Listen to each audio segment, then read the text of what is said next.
নমস্কাৰ বৰ্তমান মই উপস্থিত আছোঁ অষ্টম সংখ্যক উদয়ন গ্ৰন্থমেলাত আপোনালোকক মই দেখাইছোঁ এয়া উদয়ন গ্ৰন্থমেলাৰ ষ্টল লগাইছে আপোনালোকে আজি কবি সন্মিলন আছে আমাৰ বজালীৰ বিশিষ্ট কবি নীলিম কুমাৰো আহি পাইছে আমি দেখাই আছোঁ চাই থাকিব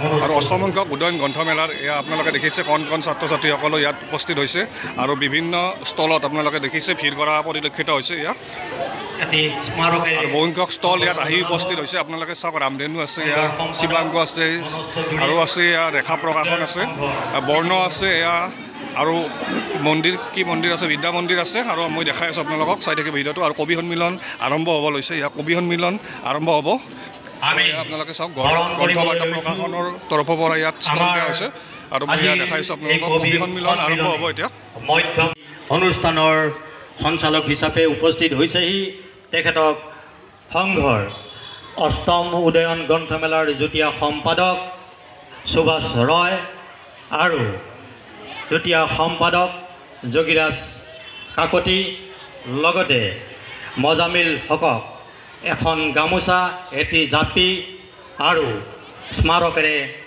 আদৰণি জনাবলৈ অনুৰোধ জনাইছোঁ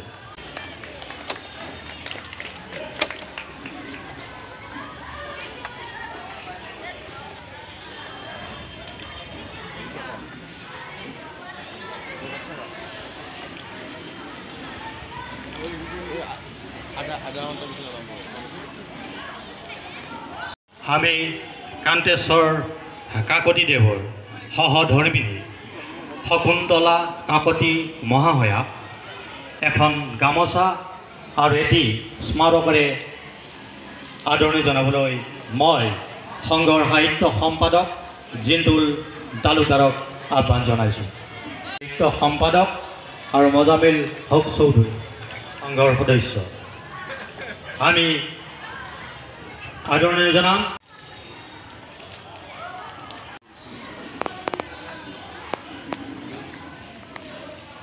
আন এগৰাকী বোৱাৰী পুষ্পাঞ্জলি কাকতিকো আদৰণি জনাবলৈ মই সংঘৰ সদস্য মজামিল হক চৌধুৰীক আহ্বান জনাইছোঁ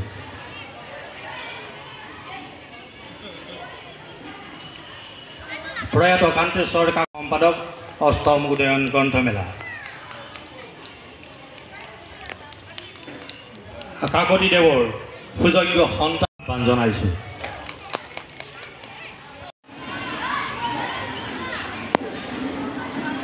আটাইলৈকে মোৰ প্ৰণিপাত জনাইছোঁ আজিৰ এই অষ্টম উদয়ন গ্ৰন্থমেলাৰ যি আয়োজন সেই আয়োজনৰ লগতে নিজকে সন্নিৱিষ্ট কৰিব পাৰি আহ্লাদিত হৈছোঁ আপ্লুত হৈছোঁ আৰু যিগৰাকী ব্যক্তিৰ নামত এই কবি সন্মিলনখন আয়োজন কৰা হ'ল তেখেতক মই ব্যক্তিগতভাৱে বজালী উচ্চতৰ মাধ্যমিক বিদ্যালয়ৰ এগৰাকী বিষয় শিক্ষক হোৱা হিচাপে আৰু পাঠশালা সাহিত্য সভাৰ সেই সময়ৰ সম্পাদক হোৱাৰ সুবাদতে একেবাৰে কাষৰ পৰাই পাইছিলোঁ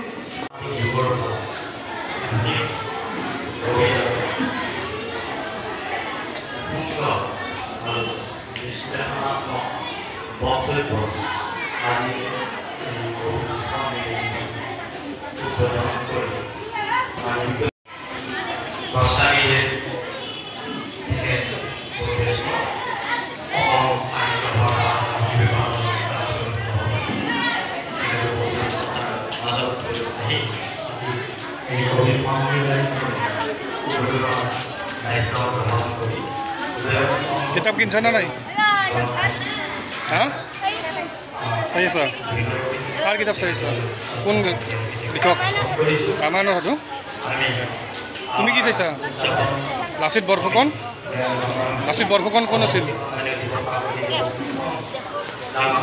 কি আছিল কাৰ মোমাইক আহোম সেনাপতি আছিল।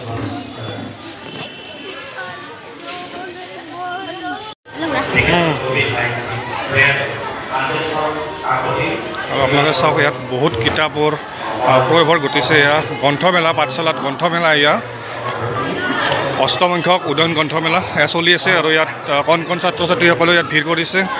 তুমি কিতাপ কিনিলানে? কি চাই আছা কিতাপ? কি নাম চাওঁ? হৌ আৰু হৰাৰ কাহিনী, পণ্ডিতা গোস্বামী শইকীয়া।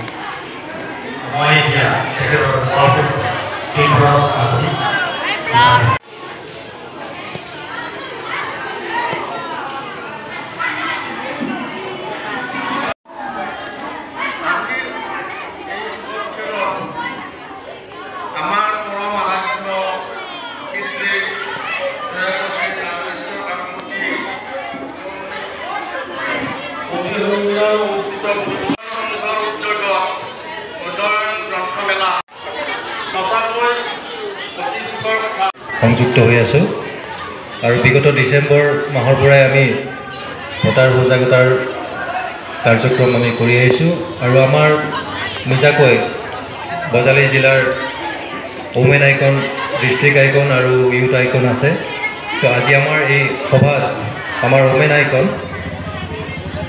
BHB কলেজৰ অসমীয়া বিভাগৰ অধ্যাপিকা নমিতা দাস গুৰুং বাইদেউ আছে।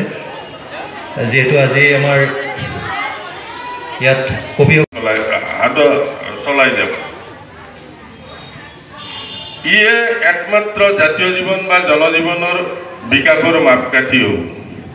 আজি যিসকল কবি ইয়াত উপস্থিত হৈছে তেওঁলোকক মই সংঘৰ তৰফৰ পৰা আৰু অষ্টম উদয়ন গ্ৰন্থমেলাৰ তৰফৰ পৰা আন্তৰিক আদৰণি জনাইছোঁ। উদ্বোধক মহোদয়, আমাৰ অতি মৰমৰ সঞ্চালক মহোদয়ক আমি আদৰণি জনাইছোঁ। আৰু মই ইমানতে আদৰণি পৰ্বৰ সামৰণি ঘোষণা কৰিছোঁ। ললিতাদেৱ তেখেতক এখন গামোচা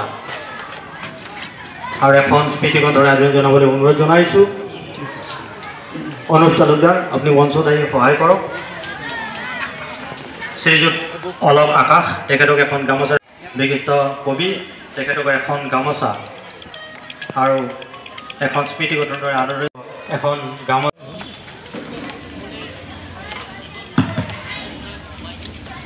নমস্কাৰ।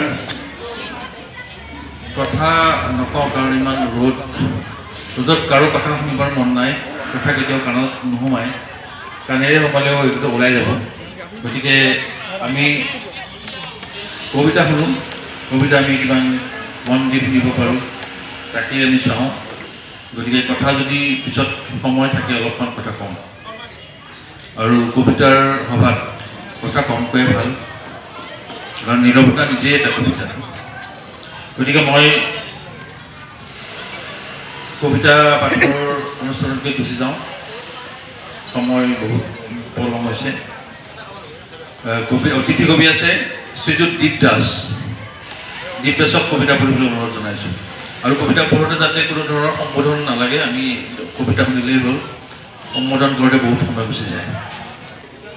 মোৰ আগৰ পুৰণা কেইটামান কবিতা পাঠ কৰিম। চুটি কবিতা।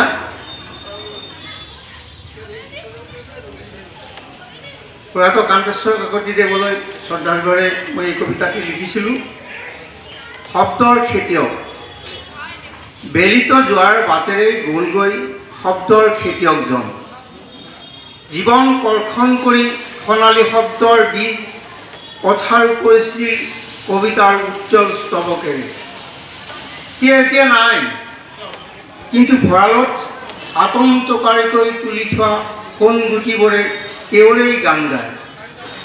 মানুহবোৰে তেওঁৰ কথা পাতে, তেওঁৰ শূন্যতাত মিহলি কৰি দিয়ে আত্মীয় দুখ, আৰু পুৱাৰ বেলিতৰ মুখত বিচাৰে তেওঁৰ অমল মুখ। মই এই শ্ৰীগতে কান্তেশ্বৰ কাকতিৰ আত্মালৈ সেৱা জনাইছোঁ। দৰৱ কতৰাত ধৰি ঢেঁকীৰ ঘোঁৰা খেল, খেকেটনিক টেঙাৰ বল বিচাৰি মহে খাই ডবলা দেখা, কচালি কচালি ফাগুনৰ বগৰী, তেতেলী ডালত চিগা কাকতৰ চিৰা, ঠিতাতে ডালত বগোৱা গমিলৈ কঁঠালৰ জ্বৰ পনিয়লৰ গুটি পেটত গজিব বুলি হঠাতে ধমকা পৰ জঁপিয়াই ঘুগুলা কৰা সৰু দুবিশালীৰ মৰণা সোণ ৰূপৰ মাটিৰ পুতলা টেপৰৰ পাতৰ মুকুট বাঁহৰ হৰধেনু পুৰণি চকা মহচৰা পথাৰৰ হেকটীয়া মাহ কুপুতে মোহৰা পদাৰী লতাৰ পাত ৰবিবাৰে আনিছে পলাশৰ তলৰ চতুল মনৰ খেল হাও ডুগু ৰজাৰাণী ইমান ইমান গাগিনী পানী গোৰাগাঁতি লাগি ফাগুনাৰ উজেন কপাল বুকুৱা পানীত নামি ভেটৰ ধোপ নিব অভ্যসত মূলাইৰ মাত উঠ কাঠনি উঠ জাগ কাঠনি জাগ ভূভাৰস্থ জাগি উঠাৰ আগে মাটিৰ বুকুত লিখিব লাগিব সেউজ বৰ্ণমালা সাজুকৰ বুকুৰ কুটুম পশু পক্ষী কুলক সাজু মোৰ ৰোপণৰ পাঠশালা। নমস্কাৰ, মোৰ কবিতাৰ শিৰোনাম মিত্ৰতা। এদিন সৰুং এটাৰে গছ এজোপাৰ ভিতৰলৈ সোমাই গৈ আছিলোঁ যেন মোৰ বাবে খোলা আছিল ৰাতিৰ দুৱাৰ পাত সৰি শেষ হোৱা আধা শুকান আধা কেঁচা কেনে নিসংগ ৰাতিৰ গছ আন্ধাৰ চেঁচা ভগ্ন স্বৰ এটাৰ গুমগুমনিৰ মাজেৰে মই গৈ আছিলোঁ ক্ষত চিনবোৰ বাহিৰতে এৰি থৈ যুগ যুগৰ আঙুঠিবোৰ পাৰ হৈ নিথৰতাৰ প্ৰথম স্তৰত এজাক সন্দিহান শিশু হাতে হাতে অঙঠাৰ কৰণী সকলোৱে এটি সমদল লৈ আগবাঢ়িছে সমদলৰ শেষত এটি হাতী হাতীৰ পিঠিত দুটি ৰাতি এই সৰু চকু পানী নৈখন ঘূৰাই দিয়েও এবাৰ সাঁতোৰাৰ সপোন অ সোণ মোৰ কলিজা ধন্যবাদ। দেখিবলৈ চৰাইৰ ঠোঁটত দিছিল সোণ দেখিছিল অযুত সপোন সপোন বাস্তৱত ৰূপায়ণ কৰিবলৈ পথাৰত সিঁচি দিছিল আধ্যাত্মিকতা সংস্কাৰ নৈতিকতাৰ বীজ লগতে বীজবোৰক পোকে নধৰিবলৈ তীক্ষ্ণ দৃষ্টি মুঠতে লাগে উজ্জ্বলিতা ফল বীজবোৰে সময় বাগৰা গুল্ম উদ্ভিদ ঠিকেই হ'ল কিন্তু পোৱা নাই বিচৰা ফল নদীৰ পপনীয়াত ফল বিচাৰি হাবাথৰিৰ অৱশেষত অস্থিৰ দেহ মন এদিন নদীৰ বুকুত পৰিভ্ৰমণ কৰিছে দুটা আহুকলীয়া সত্য এক আত্মোপলব্ধি তামোলতী দুপৰীয়া তাত পাকঘূৰণি খোৱা উশাহ হেতাৰ দৰে কথাবোৰ কোমলীয়া গালবোৰ আধা ফুটা মাতবোৰ অকণি আঙুলিৰ বুলবোৰ বুকুত লৈ ফুৰা এটা মাথো আধা লিখা কবিতা কিমান এটা হেঁপাহত গজি উঠে এটা কণমানি প্ৰাণ এটা কণমানি চকু অলপমান হাঁহি আৰু জীৱন উপচালন কথাবোৰ পুৰণি হয় ভোগবোৰ তীব্ৰৰ পৰা তীব্ৰতৰ হয় তাইৰ চকুটি বগোৱাবাৰ মোৰ চকুত তল মলাই থকাকৈ পুৰাতন নিহালি আঁতৰাব নোৱাৰা টান পোৱা এটা সুদা কামিজেৰে চলোৱা কলমবোৰত পিতাই অথবা আজুপিতাইৰ দৰে আজিও খোদিত হয়নে বাৰু ভোগ নিবাৰণৰ প্ৰতিজ্ঞা পুৱাৰ ৰাগীৰ দৰে কলমৰ নিবত আজিও থাকেনে সপোন খেপিয়াই চোৱাৰ ভৱিষ্যতৰ লাগি কলম প্ৰাপ্তিৰ কলম প্ৰতিজ্ঞাৰ কলম বিনম্ৰতাৰ কলম সহিষ্ণুতাৰ কলম নিৰ্ভীকতাৰ জীৱন কলমৰ নেওতাখনত আজিচোন জড়তা আহে কলমক গতানুগতিকতাৰ নামান্তৰ কৰাৰ অলেখ কচৰত চলে ধন্যবাদ। অনুপ কুমাৰ পাটোৱাৰীক কবিতা পঢ়িবলৈ অনুৰোধ জনাইছোঁ। ইমানবোৰ ধুনীয়া কবিতাৰ মাজত মোৰ এই লিখনিটো কবিতা হৈছেনে নাজানো মনৰ কিছু অনুভৱ ব্যক্ত কৰিব বিচাৰিছোঁ। কবিতাৰ শিৰোনাম ব্ৰইলাৰৰ কলিজা। কিমান দিম দাদা মাংস নালাগে ভাইটি কলিজাকেই দিয়া মাথো একপোৱা মাংস নালাগে ভাইটি কলিজাকেই দিয়া মাথো একপোৱা বন্ধু এজনে কৈছিল ব্ৰইলাৰৰ শুকান ভাজিৰ জুতি আছে সুকীয়া অকলশৰীয়া মই চকা দা কটাৰী নাই কলিজাখিনি যিমান পাৰা মিহিকৈ কুটি দিবা, বিনিময়ত 10 টকা বেছিকৈ ল'বা। কলিজাখিনি যিমান পাৰা মিহিকৈ কুটি দিবা, বিনিময়ত 10 টকা বেছিকৈ ল'বা। গোপনে গোপনে কাৰ কলিজা কোনে খাইছে কুটি কুটি এনেকৈ, আছেনে হিচাপ কোনোবাৰ হাতত? মোৰো আছে এখনি এনে কলিজা, মৰমতে তোমাক দিয়া পৰেনে মনত? ৰঙীন চশমাৰে পৃথিৱীখনি চাইছিলা তুমি, দলিয়াই দিছিলা ডুপ্লিকেট বুলি মোৰ কলিজাখনি, দলিয়াই দিছিলা তুমি ডুপ্লিকেট বুলি মোৰ কলিজাখনি। আজি ভাবিছোঁ বিক্ৰী কৰিম বুলি সুখ দুখৰ বিনিময়ত মোৰ কলিজাখনি। আজি ভাবিছোঁ বিক্ৰী কৰিম বুলি সুখ দুখৰ বিনিময়ত মোৰ কলিজাখনি। কোনোবাই কুটি কুটি খালেও তুমি কিন্তু দুখ নকৰিবা, কোনোবাই কুটি কুটি খালেও কিন্তু তুমি দুখ নকৰিবা। ৰঙীন চশমাযোৰ খুলি নিজক এবাৰ চাবা, ৰঙীন চশমাযোৰ খুলি নিজক এবাৰ চাবা। এয়া লগ দাদা, নালাগে ভাইটি, ঘৰলৈ লৈ যাবা, পৰিয়ালৰ সৈতে খাবা। মোৰ জীৱনত নহ'ব আৰু ব্ৰইলাৰৰ শুকান ভাজি খোৱা, মোৰ জীৱনত নহ'ব ব্ৰইলাৰৰ শুকান ভাজি খোৱা। ধন্যবাদ। নহওঁ যে পৈণত মই তুমি বিচৰাৰ দৰে, নেজানো যে খেলিব তোমাৰ দৰে চলনাৰ খেল। মোৰ দুচকুত এন্ধাৰৰ বৰষুণ কোন বাটে যাওঁ, দুচকুত এন্ধাৰৰ মৰুত অন্ধলা যে মই, খেপিয়াই তোমাৰে চলনাৰ অভিসাৰী বাট। মোৰ নাই যে কলা আখৰৰ অমূলক গৰ্বৰ মিনাৰ, নহ'ল যে পূজাৰীও মই নিমিষতে খহি পৰা বিলাস বিষয় প্ৰচুৰৰ। জীৱন বজাৰৰ অমল মণিক কালিমাৰ দৰদামেৰে কিদৰে সপিদেও সুলভ মূল্যত পৈণত নহওঁ যে মই। ধন্যবাদ। আচলতে কবিতা পাঠ কৰিম বুলি অহা নাছিলোঁ, শুনিবলৈ আহিছিলোঁ, কিন্তু শেষত এটি কবিতা মাতিম বুলি ভাবিলোঁ নিজৰ। ঠিক আবৃত্তি নহয়, মাতিম। একো মোৰ আগতীয়া প্ৰিপাৰেশ্যন নাই। কবিতাটিৰ শিৰোনাম চাইক'পেথ।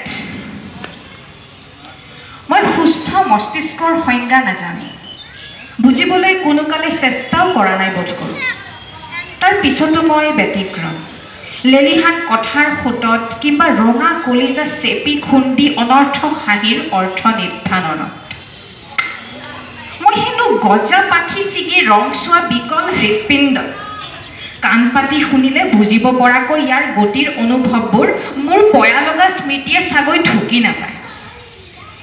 কেওকাষৰ ধূলিবোৰক সেউজীয়া বুলিবলৈ, কাৰশলা হাফহেন ছাইবোৰক নীলা বুলিবলৈ সময় শিকাই মাজে মাজে।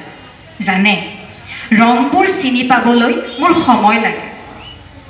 কলা আগবাকৰ পালতৰা ডিঙাখন মোলৈকে নহা হ'লে উচিত আছিল। অন্ততঃ তাত ভৰ থৈ দুচকু জপাই নেদেখিলোহেঁতেন হিমালয়ৰ শুভ্ৰতা, মৰু মৰিচিকা কিম্বা বৰ্ণিল আৰ্দ্ৰতা। কৃত্ৰিম হৃৎপিণ্ডবোৰে মোলৈ ধোৱাই, হৃৎকম্পনবোৰে বিদ্ৰূপ কৰে। আশা নিৰাশাৰ হৰাজিকা চাবলৈ উকা চুক্তিপত্ৰবোৰে দীঘলীয়া শাৰী পাতে। মই চাইক'পেথ। সাধাৰণবোৰৰ ব্যস্ত জীৱনশৈলীৰ বিপৰীতে মই সেউজীয়া নীলাৰ মাজত ব্যতিব্যস্ত তেনেই এটা উদাসীন জীৱ। ধন্যবাদ। কবিতা দেৱীক সম্বৰ্ধনা দাস।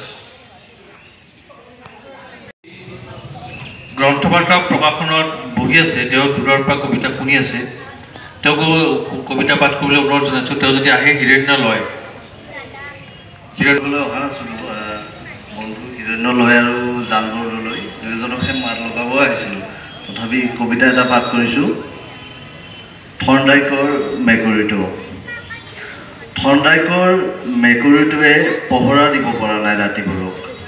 সি আহি ঘৰ সমাবৰ পৰাই ৰাতি চৰাবলৈ কাটি কুটি নিশেষ কৰিছে ঘৰৰ পুৰণি লাগতিয়াল আচবাব। ঘৰ গৃহস্থীৰ চকুৰ কুটাৰ কুটা হৈ চলিব পৰা নাই। ফুট গধূলিতে সাঁচতীয়া ৰ'দে মাৰি দিছে ৰাতিৰ ঘূৰণীয়া গেলিপ। বুঢ়ীৰ 10 বছৰীয়া সাঁচতীয়া কলামণিক ৰাতি চৰাটোৱে ভেঙুচালি কৰি সহজে পাৰ হৈ গৈছে থৰ্ণডাইকৰ মেকুৰীয়ালি। বাঢ়ি অহা এই পৰিঘটনাবোৰত ৰাতিৰ বুকুৰ পৰা হালকৈ এটা নাল হাইপথেটিছ ধৰিছোঁ আৰু ৰৈ আছোঁ ফুল ফুলা বতৰ এটালৈ। গোটোৱা কলিবোৰক পিছে পহৰাহে দিব পৰা নাই থৰ্ণডাইকৰ ৰাতিবোৰে, যি ৰাতি চাহ হ'ব বুলি নিজকে পতিয়ন নিয়াবলৈ দিনে পোহৰে হামিবোৰত হামিয়াই থাকিল এটা জীৱন্ত মেকুৰী। ধন্যবাদ। এই সুযোগতে তেওঁৰ কবিতা শুনিবলৈ বিচাৰিছোঁ। ধন্যবাদ কবি নীলিম কুমাৰ ছাৰক। হঠাৎ এনেকৈ মাতি দিয়াৰ কাৰণে অলপমান আচৰিত হৈছোঁ। গ্ৰন্থবাৰ্তা প্ৰকাশন গুৱাহাটীৰ মই দুটামান কথা ক'ব খুজিছোঁ যে পাঠশালা পূৰ্বতেও শুনিছোঁ, খুব পঢ়া শুনা বা এনেকুৱা ক্ষেত্ৰত খুব আগবঢ়া।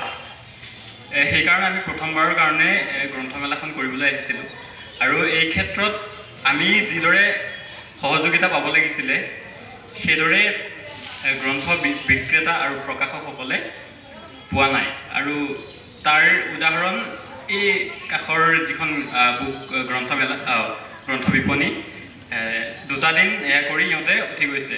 এইটো পাঠশালাৰ কাৰণে খুবেই পৰিতাপৰ কথা। আৰু মই নাজানো বা অনুমান লগাব পৰা নাই যে আয়োজক সমিতিৰ যিসকল বিষয়ববীয়া তেওঁলোকৰ ইয়াত পদক্ষেপ কেনেকুৱা, তেওঁলোকে প্ৰচাৰ আৰু প্ৰসাৰৰ কাৰণে কেনেকুৱা দায়িত্ব লৈছে। পূৰ্বৰ তুলনাত পাঠক যে কমিছে এই কথা আমি স্বীকাৰ কৰিব লাগিব। ভাবিছোঁ অনাগত দিনত এই সম্পৰ্কে তেওঁলোকে মন দিব। আৰু কবিতা যে আমি লিখা হৈ আছে এই কবিতাখিনি আমি একা শুনাম, নিশ্চয় পাঠককে শুনাব লাগিব। অসমীয়া ভাষাৰ এই সময়ত অসমীয়া কিতাপৰ প্ৰচাৰ প্ৰসাৰৰ কাৰণে আমি গুৰুত্ব দিয়া উচিত বুলি মই ভাবোঁ। দুটি সৰু কবিতা মই পাঠ কৰিবলৈ আগবাঢ়িছোঁ। কবিতাৰ নাম কাব্যপাঠ। কবিতাৰ বাবেই এদিন বাট কৰিবাই ফুৰিছিলোঁ। এদিন যেতিয়া মোৰ কবিতা পাঠৰ পাল পৰিল, মোৰ মুঠ আৰু কণ্ঠৰ গভীৰত কিহবাই টনা আজোৰা কৰিলে। মোৰ মগজুৱে নিৰ্দেশ কৰিলে মাজে মাজে পৰীক্ষা কৰিব লাগিব কণ্ঠ। চকুৰ পোহৰ আৰু পতা যাতে সুস্থিৰ হয় তাৰ বাবে লাগিব নিয়মীয়া কচৰত। দুকমুকালিতে দূৰৰ পাহাৰ চোৱাৰ অভ্যাস কৰিলে কবিতাত চিত্ৰকল্পই অধিক ঠাই পায়। যিদৰে ঠাইলৈ আগুৰি থাকে এখন উপন্যাসে এটা বৃহৎ কলেবৰক।